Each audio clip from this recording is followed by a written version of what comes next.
Hello, I'm Michael for Gamewatcher.com and welcome to our Tyranny review. Obsidian have helped along the resurgence of top-down RPGs in recent years with one of the most successfully funded kickstarted games, Pillars of Eternity.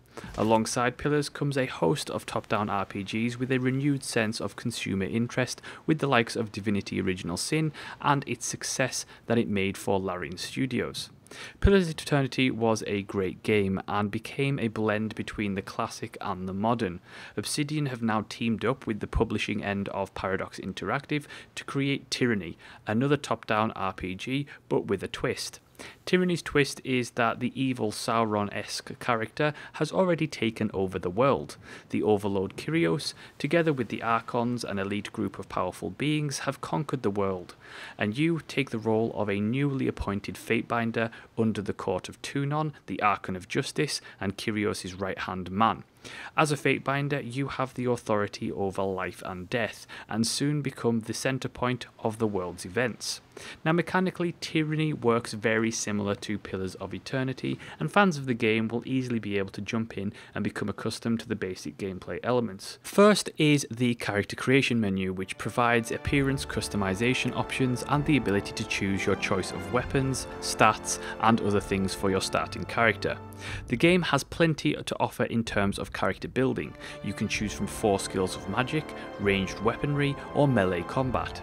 As in Pillars, hybrid characters are going to be harder to play, so it's best to specialise early, at least on your first run through. I opted for heavy armour wearing two-handed sword badasses myself. There is a lack, however, of appearance customization in terms of character facial choices. Skin tone and tattoo selection are all there, and the ability to create your own army banner, but the actual appearance choices are fairly limited. Once in the game, players will realise that the game is a product of Pillars of Eternity's success. The game uses the same formula and many of its core mechanics. Combat itself works the same. It's a real-time system that can be paused to issue commands to your chosen party members.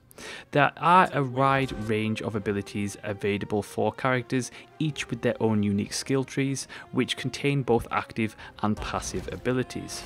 Where things get interesting in Tyranny's combat is the combo and reputation abilities.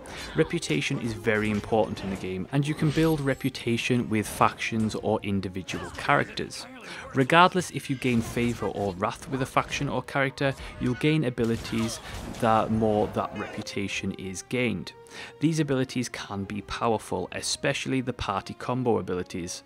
Party combo abilities will use up 2 characters' actions, and then they will both perform a really powerful move, usually with a fantastic visual animation to boot. As with the case with Pillars, Tyranny offers several difficulty levels, and the higher settings offer a really good challenging time. You can also enable Iron Man mode, which offers 1 save, and if you die it gets deleted. Another fun option is of course permadeath, which if one character dies in your party, they will be gone for the entirety of the game. Put all these together and you're in for a hell of a challenging time. Character progression in the game is solid, with a multitude of items, abilities and stats to improve upon. Characters have skills such as athletics and subterfuge that can be used to overcome obstacles in dialogue options and provide a way to complete objectives. Character progression moves well with the flow of the story in the game, so that you never really feel overpowered, at least not on the harder difficulties. Pillars also had a Stronghold System that allowed players to have a base of operations to research items and rest up between battles. Tyranny also adopts a similar system, but instead of having a single location you can capture, you can instead capture multiple giant spires that can be upgraded to contain things like a forge or an infirmary. These spires also act as an instant travel points across the world map, allowing quick backtracking to locations. Once you have attained several facilities in your tiers, you can research rare artifact items, improve gear, train and craft. Tiers offer a great time sink into making your characters better equipped and more proficient at their combat roles. Where Tyranny really distinguishes itself from Pillars is in its story and setting. You're not a would-be adventurer, you are the very face of an evil regime that has taken over the world by force. Your role as a Fatebinder in the court of Tunon puts you in a unique position in that not only do the subjugated peoples of the world fear you, but Kyrios' own forces feel your authority too. This allows you to be who you want to be within the world that you're placed in. You can be outright good, but if you do that, well, what will happen? Obviously, the regime will pick up on it and you'll be killed by your colleagues. But as judge, jury, and executioner, you can bend the rules to get the outcome you desire. Perhaps you can spare some civilians that are bound for the gallows through a technicality. The army won't like it, of course, but you'll probably be questioned by Kyrios loyalists too, but it can be done. Equally, you can also side with Kyrios and be her ever-loving servant and carry out her orders with a cold hatred and ruthless precision.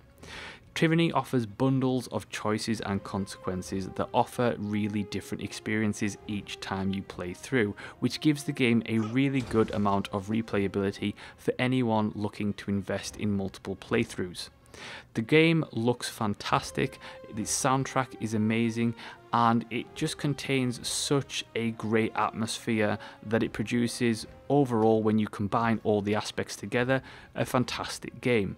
Most of the dialogue in Tyranny is written text, and of course it is well written text, as Obsidian usually delivers on that front. There are some fully voiced sections that work really well, each voice actor produces a solid performance, and it certainly adds to the overall experience of the game. Overall, Tyranny provides a fantastic RPG experience with solid mechanics and an interesting, choice-filled story that should keep players engaged throughout. Everything about the game oozes quality, and while it has taken a lot off from Pillars of Eternity, it feels very similar but also offers a unique story that certainly sets it apart.